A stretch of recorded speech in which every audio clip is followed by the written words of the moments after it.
Hello everyone, I welcome you to today's lecture. My name is John Sekajgo. I'm a lecturer in the Faculty of Agriculture and Environmental Sciences at Mountains of the Moon University, and I'll be taking you through this course, GIS and remote sensing. And knowing that GIS and remote sensing is increasingly becoming one of the most most applied software or application in very many fields, including natural resource management and land use planning and management. So we shall be starting from the very basic introduction up to very detailed applications. So you don't need to get worried if you've never been introduced to GIS and remote sensing. And we expect that by the time we come to the end of this course, at least each of you will be able to work with GIS and at least some basics of remote sensing. You should be able to understand what is first of all GIS or Geographic Information Systems, how you can collect geographic data, how you can enter it into your computer or other devices that you work with, how you can be able to manipulate it and be able to produce outputs such as maps. So we expect that by the time you finish this course, you should be able to at least have some basic knowledge of working with GIS and some basics of manipulating remote sensing data. So just to take you quickly to the brief introduction of Geographical Information Systems or GIS, as you can see on the screen, habitats and other phenomena on Earth.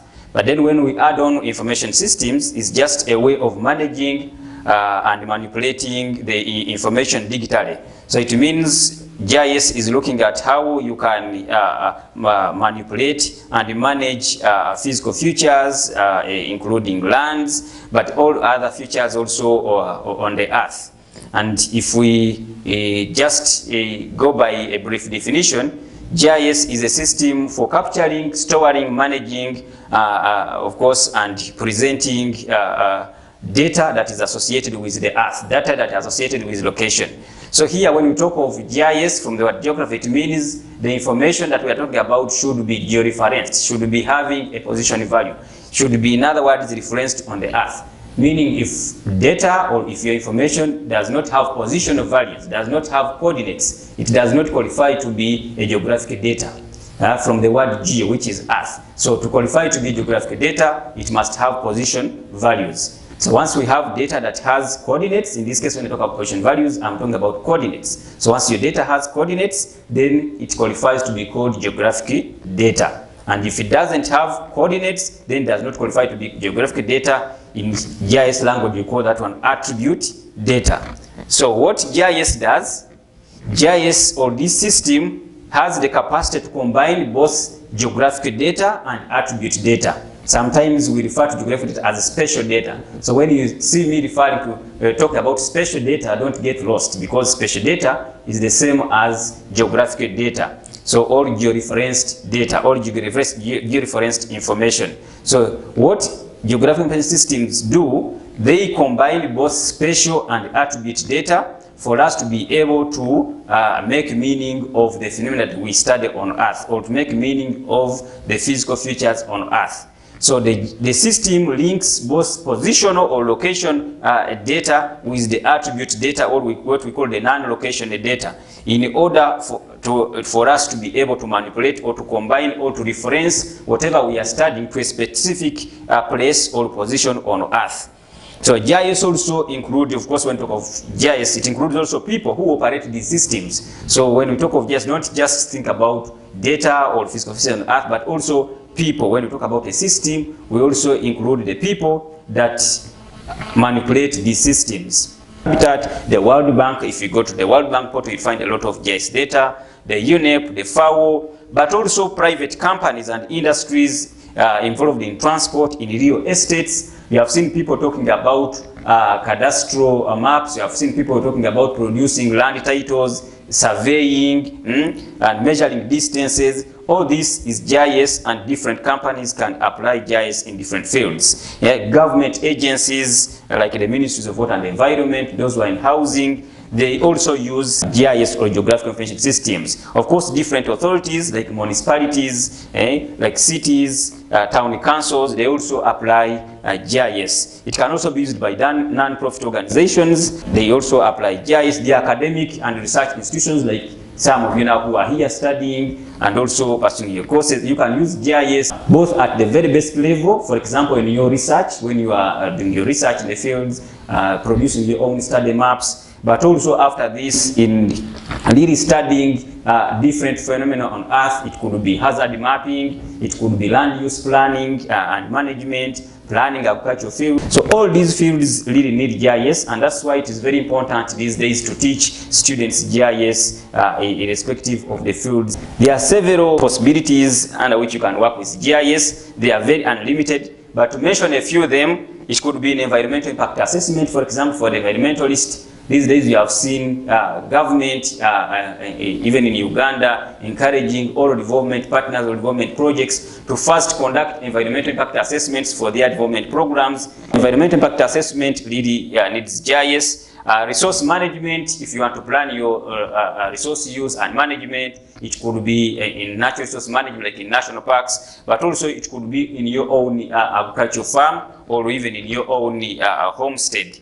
Land use planning is another field where GIS can be used and applied. Of course, forest and land degradation assessments. These days, GIS and remote sensing is so much applied in forest and land degradation assessments, because just imagine if we were to assess and visit the whole country, running around the whole country, trying to assess forest degradation or the land use cover or land use and cover changes. It could take you a lot of time, but also a lot of resources, which are always not available. Now, GIS is coming to solve some of these challenges. You can really study the land cover at country level without necessarily moving to each and every place. So it allows you to do a lot of studies on forest and land degradation. Of course, tax mapping, you can also apply GIS in order to reference your taxpayers, know who is where and who is contributing what national tax base. Of course, water and sanitation mapping is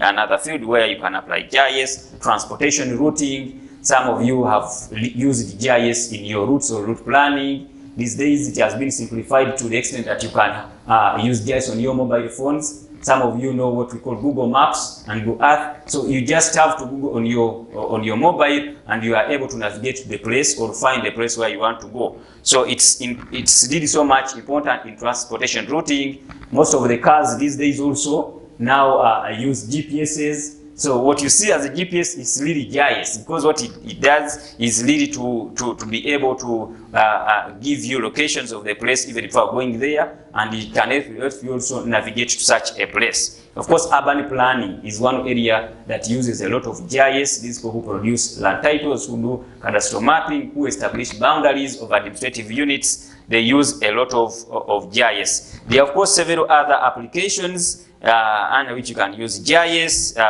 Some are in business, others in defense and intelligence. Understanding that, of course, GIS began from US Army. It was mainly applied for intelligence and, of course, defense purposes before it spread to other fields. So you can use GIS, of course, to plan your routes also under defense or intelligence. Of course, in government, we have already talked about in GIS, but also in health facilities and human services, you can apply GIS. Of course, public safety and transport, we have talked about them. So all these fields need GIS, and you can apply it in whatever fields you are involved in. So now, having looked at the different applications, what GIS can do and who uses GIS, let us switch to what we call a GIS database.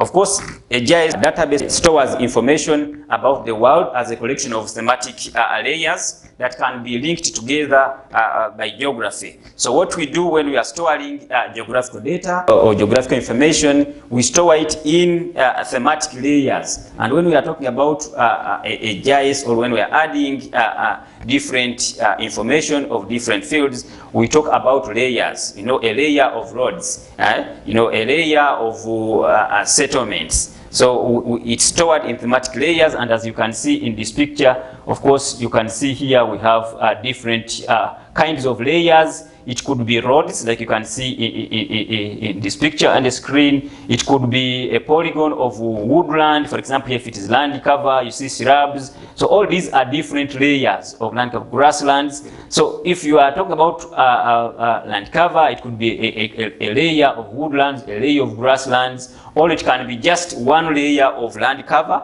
and under land cover there can be different types. So a GIS database stores information about, of course, a collection of features on the Earth, and these different layers can be linked together, of course, to produce desired outputs.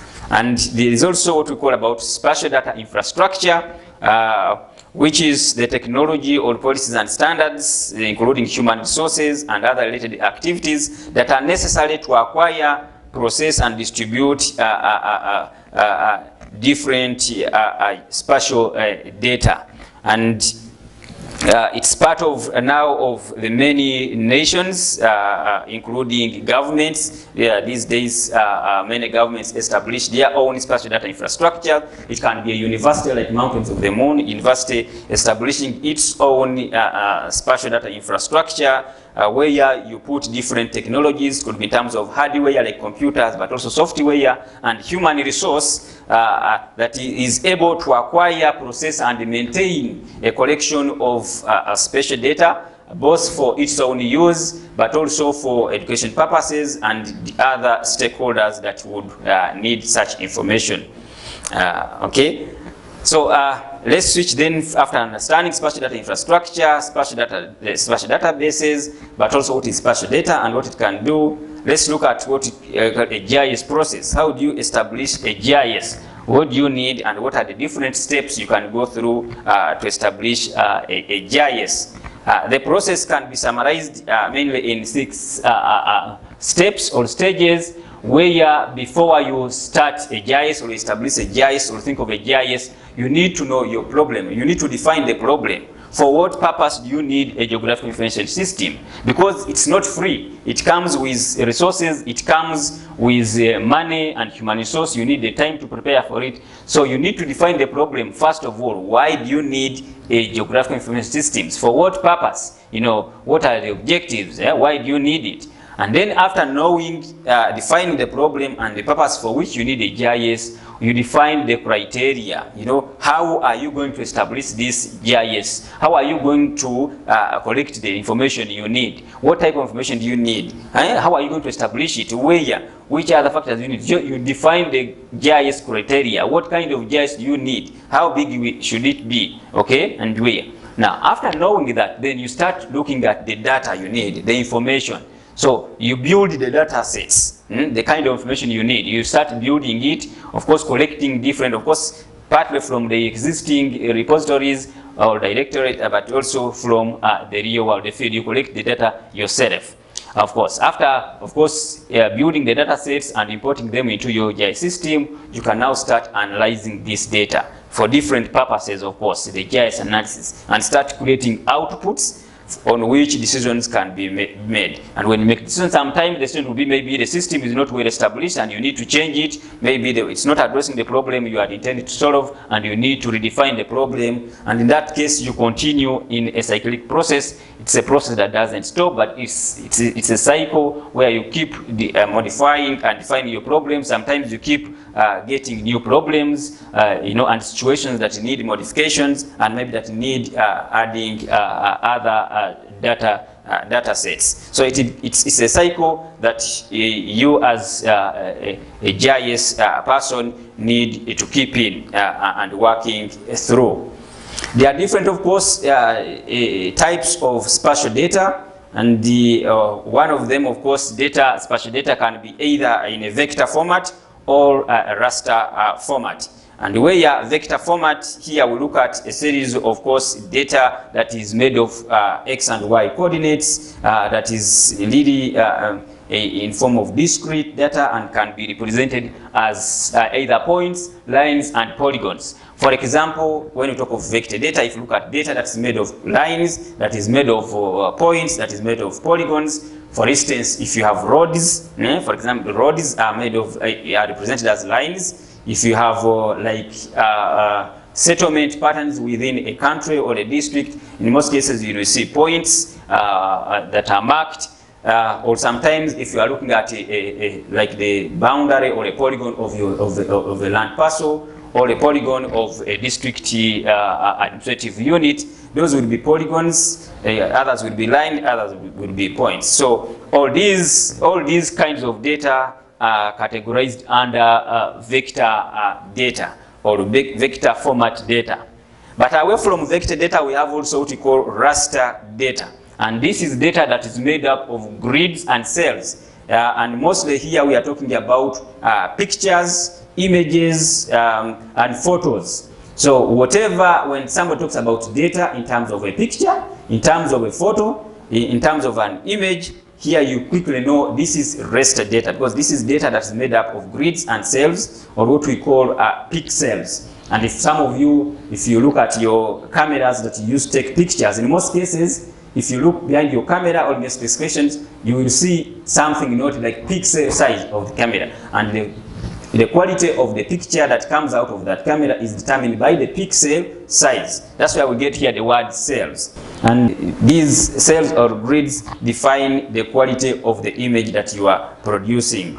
And if you try to zoom in the image or picture, you'll always see kind of squares within that picture, and those are the cells we are talking about. And the lines that you see running through the image are the grids we are talking about. Mostly this kind of data contains continuous data behind them. It could be elevation, it could be slope, it could be, of course, other surfaces, but it has continuous data. And behind it, those data is made of what we call the DN values, or the digital numbers. And when we are manipulating such data, it's those digital numbers that we derive from those images, and we are able to combine it with other data and study the trends of such data that we are interested in.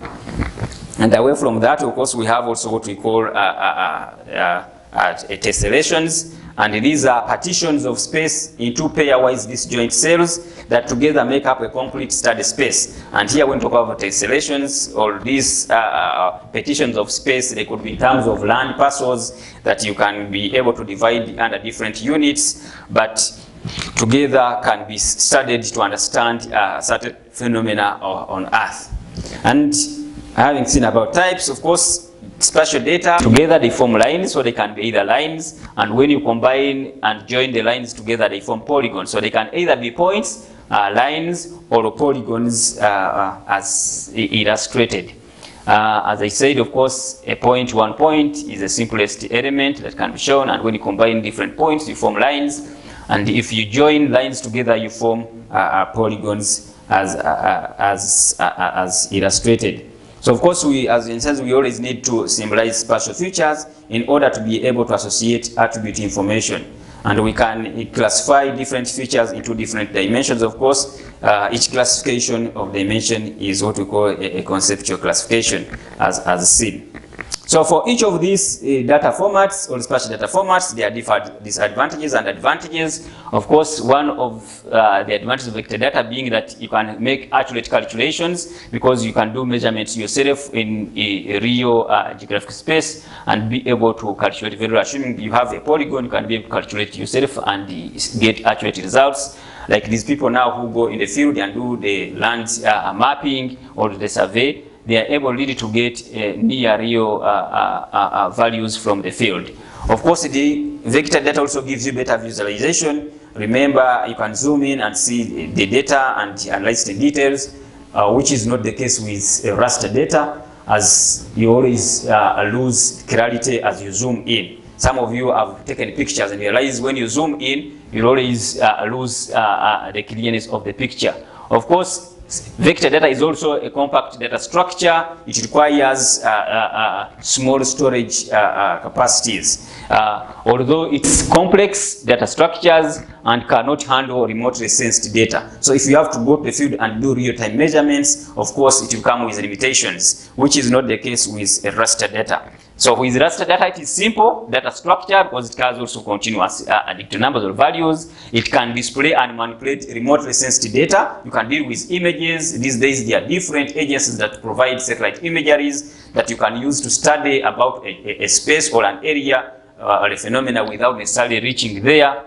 And it better represents continuous data compared to vector data. But the disadvantage is that it is full of inaccuracies in terms of area calculation and distances, because it really depends about the resolution and the type of sensor or camera that you use. But also it becomes blocky with loss of detail as we zoom in. When you zoom in the image, you normally lose the details, and it requires large storage capacities. So to manipulate and work with raster data, you need a lot of space. Just like if you take an example with your phone, it's normally, if you take a lot of pictures and videos on your phone, normally within a short period you start getting warnings that you are running out of space, just because this kind of data is always heavy.